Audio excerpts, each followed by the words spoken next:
So this is part 4 of the series, and it's called Inner Self Must Be Exalted. And when I speak of the inner self, in the most simplest way I can explain it is that the inner man is the one who is desiring. It's the one who's in pain. It's the one who's suffering. It's the one inside of imagination. The reason why we suffer in our minds is because we're not having the experience we want to have in imagination. What we do is we bring the shadow world, the limitations of the shadow world, into imagination. It doesn't fit there. I view the body in this life like a shadow. The same way if you're walking on the sidewalk and you see your shadow on the concrete from the sun. I really think the consciousness is the sun itself, if you will, and this is just a shadow. And this responds to me. I don't look at my shadow on the concrete and think to myself that it rules me. No, it mimics me. So, if I can see that it's the inner man who's desiring, then I feel that I'm free. I'm freer than I was, I should say. Because the inner man is the creator of all resistance, of all suffering inside the mind. And it wasn't until I saw that I truly am creating all my suffering inside my own mind that I felt a deep freedom in that. That all suffering was caused by me inside my own mind. That through my states, I created a hell inside of imagination. And states to the inner man are feelings. It's the way we feel towards ourselves. And I find this world to be feeling clothed in symbolic form. So all one must do is change how they feel about themselves and experience that change in feeling in imagination. And if you can't get to the feeling, well, then create a scene that implies that feeling, that would invoke that within you. Neville says to leave the world alone as it is and change the self. He says there's no one to change but self. Nobody. And I think that's very common, is that you can tell the difference between when you're trying to change somebody and change yourself. And the reason, why does Neville tell us to leave the world alone? It's because the only thing that is being expressed here is self. So if self is the only thing that's expressed here, then that's all I must change. And what is self to me? Well, it's the inner man. This is what I mean. I mean the voice inside your mind. The being inside of imagination. The you, if you will. The one that isn't bound by the senses. That version of yourself that can see beyond what's in front of them with their physical eyes. As William Blake would say, William Blake said that I don't see with my eyes. I see through them like a window. And who is seeing through them? The inner man. So you, the inner man, see through your eyes like a window. And you see what ought to be to you. You experience what ought to be. And you make it feel real to you. And you experience that, and then that changes you. And then that results in a change in your world. For this body is nothing but a shadow. So, just take a moment and close your eyes and just observe imagination. Don't necessarily get attached to thoughts, just observe them. And you'll see that the one who is in pain is the inner man. That the one who is in bondage is the inner man.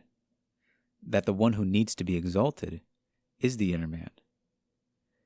And since we're in imagination, and all things can be done in imagination, and nothing is off limits to you, and you don't need permission from anybody, you don't even need the senses to comply, then you are free in imagination. You are free to do anything you like. You are free from all judgment. You are free from everything. You can express yourself. You can be the thing you want to be. You can create a scene the way you want it to be. Do everything the way you want it to be. And if you're not, well then, on some level, you're suffering. Try this. Try to walk in your imagination as if all your needs have been met. Go somewhere, go out to a restaurant, and just feel that all your needs are met. Or wherever you want to go. somewhere where you enjoy an imagination and feel and walk around in imagination as if every need's met. If you need something, you can conjure it up. If you want it, you can have it in imagination. And it's only a feeling to the inner man. It's just a feeling away. And then that feeling will clothe itself in symbolic form. And this is the symbolic form, or the shadow will clothe itself in the shadow. But don't confuse that you're this body. Don't confuse that the state itself is the symbolic form or the shadow. Because the moment you do that, if you make your states dependent upon the shadow, well, then you just made your state dependent upon something temporal, that eventually it's going to fade and go away.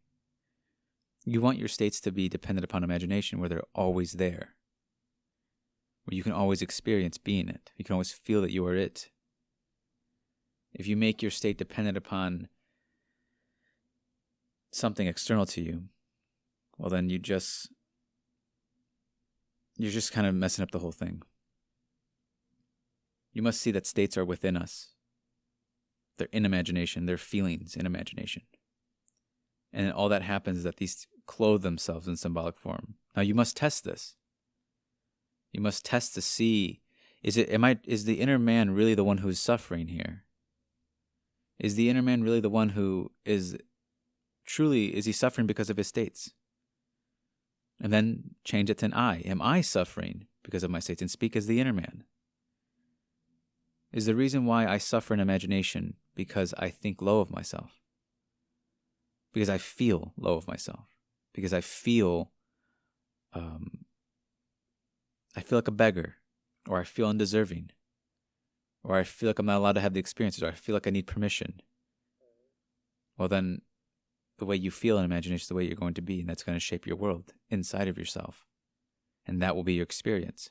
And then that becomes your perception. But don't confuse the perception with the perceiver. You are the one who creates the perception.